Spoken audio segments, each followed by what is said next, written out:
आज हम बात करेंगे इस इंस्ट्रूमेंटेशन इन स्पेक्ट्रोस्कोपी के स्पेक्ट्रोस्कोपी के अंदर कौन कौन से इंस्ट्रूमेंट यूज़ किए जाते हैं जिससे हम अब्जॉर्बेंस को मेजर करते हैं। आपको स्पेक्ट्रोस्कोपी का रूल तो पता है कि क्या होता है कि जब भी कोई इलेक्ट्रॉन अपनी ग्राउंड स्टेट पे मौजूद होता है तो कुछ एनर्जी जो है इलेक्ट्रोमैग्नेटिक रेडिएशन से अब्जॉर्ब करके अपनी हायर एनर्जी स्टेट के ऊपर जो है जंप करके चला जाता है। अब ये जो ऊपर हायर एनर्जी के ऊपर जो इलेक्ट्रॉन होता है इसके पास दो ही चीज़ें होती हैं। एक तो ये यहाँ तो ये अपनी एनर्जी, क्योंकि ये हाई एनर्जी इसके लिए अनस्टेबल है यहाँ पे, ठीक है। अब इसने क्या करना है, यहाँ तो ये अपनी एनर्जी अपने साइड वाले मॉलिक्यूल्स को दे देता है और अपनी जो है वो एक स्टेबल फॉर्म में आ जाता है। दूसरा इसके पास ये तरीका होता है कि ये अपनी एनर्जी को जो है वो फ्लोरेसेंस या फास्फोरेसेंस की सूरत में रेडिएट करके तो दोबारा जो है अपनी ग्राउंड स्टेट पे वापस आ जाए। तो ये दो तरीके होते हैं इसके पास स्पेक्ट्रोस्कोपी के अंदर। तो ये जो अब्जॉर्बेंस होती है या ट्रांसमिटेंस होती है इसको हम इंस्ट्रूमेंट की मदद से ग्राफ प्लॉट करके इसकी स्पेक्ट्रल रीजन्स के अंदर स्टडी कर लेते हैं। तो देखते हैं कौन कौन से इंस्ट्रूमेंट स्पेक्ट्रोस्कोपी के अंदर यूज़ किए जाते हैं।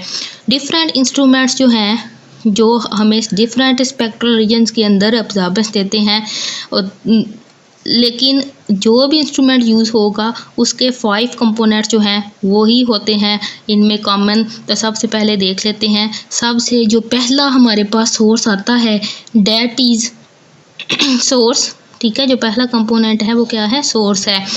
दूसरा है मोनोक्रोमैटर, तीसरा क्या है, सेल, चौथा है डिटेक्टर और पांचवें पे हमारे पास होता है रीड आउट डिवाइस। तो सबसे पहले देखते हैं कि जो सोर्स है इसका क्या काम है।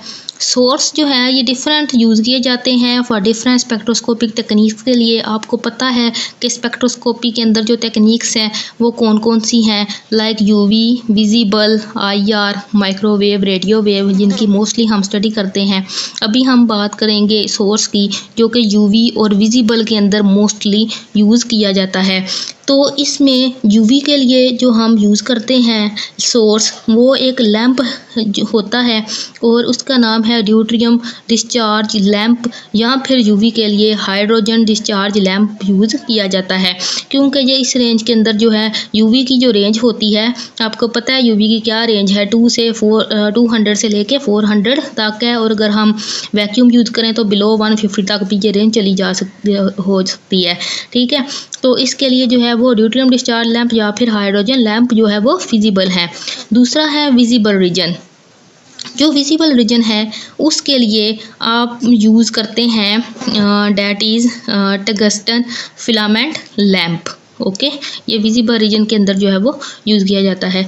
दूसरा हमारा जो कंपोनेंट था डेट इज़ मोनोक्रोमैटर। मोनोक्रोमैटर का काम क्या होता है, देखें जो सोर्स है लैंप से तो डिफरेंट रेडिएशन जो है वो यहाँ से लाइट की आ रही हैं। जब ये मोनोक्रोमैटर में से गुजरती हैं तो मोनोक्रोमैटर एक फ़िल्टर के तौर पे एक्ट करता है। फ़िल्टर का मतलब क्या होता है कि वो फ़िल्टर कर दे, ठीक है। किस चीज़ को फ़िल्टर करेगा, लाइट्स को। और वो क्या करेगा, जो डिफरेंट वेवलेंथ्स की रेडिएशन इसके ऊपर आ रही हैं तो जब वो मोनोक्रोमैटर से गुजरेंगी तो वो फ़िल्टर होके जस्ट मोनोक्रोमैटर जो नैरो वेवलेंथ की रेडिएशंस ही हैं वो ही इनको सेल तक जो है अपने अंदर से पास होके सेल तक पहुँचाएगा।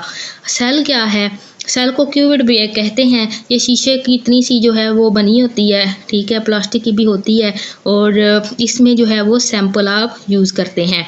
सेल जो है ये क्या करता है, इसके अंदर बेसैंपल होता है। सैंपल क्या करेगा, जो मोनोक्रोमैटर के थ्रू रेडिएशंस आ रही हैं वो जब सेल के सैंपल में से पास करेंगी तो कुछ रेडिएशन को अपने अंदर अब्जॉर्ब कर लेगा, जबकि कुछ रेडिएशंस को जो है वो ट्रांसमिट कर देगा। जो रेडिएशन हमारे पास अब्जॉर्ब हो गई वो तो यहाँ पे हमारे पास शो हो इधर आ जाएंगी, अब्जॉर्ब हो जाएंगी। लेकिन जो दूसरी जो ट्रांसमिट हो गई हैं वो क्या करेंगी, वो डिटेक्टर तक जाके पहुँच जाएंगी। अब डिटेक्टर जो है वो क्या करता है, डिटेक्टर का काम ये है कि ये एक सिग्नल देता है, ठीक है, कि ट्रांसमिट इस जब यहाँ पे आके ज़ाहिर है रेडिएशन ट्रांसमिटेड रेडिएशन डिटेक्टर के ऊपर आके आएंगी, इसके साथ जो है वो टकराएंगी, तो क्या होगा, यहाँ पे एक इलेक्ट्रिकल सिग्नल प्रोड्यूस होगा जिसको डिटेक्टर जो है वो बाद में एम्पलीफाई कर देगा और इस सिग्नल को एम्पलीफाई करके हमारा जो आखिरी कंपोनेंट है रीड आउट डिवाइस है उसकी तरफ ये इसको भेज देता है। अब ये रीड आउट डिवाइस क्या करती है, ये जो है वो ट्रांसमिटेंस को यहाँ पे अपने अंदर जो है अब्जॉर्बेशन ट्रांसमिटेंस को मेजर कर लेती है और एक प्लॉट आपके पास जो है वो रीड आउट डिवाइस के ऊपर स्क्रीन के ऊपर जो है आ जाता है।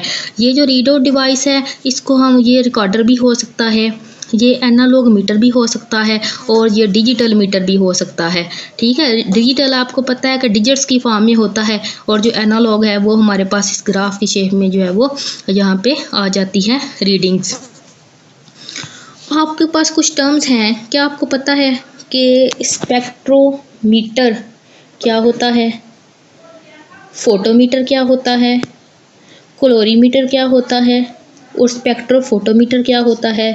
अगर तो आपको पता है तो कमेंट सेक्शन में ज़रूर आप मुझे इसका जवाब दें। अगर आपको नहीं पता तो नेक्स्ट वीडियो जो कि स्पेक्ट्रोस्कोपी के बारे में होगी और इन टर्म्स के ऊपर होगी उसका वेट ज़रूर करें और वीडियो को ज़रूर देखें।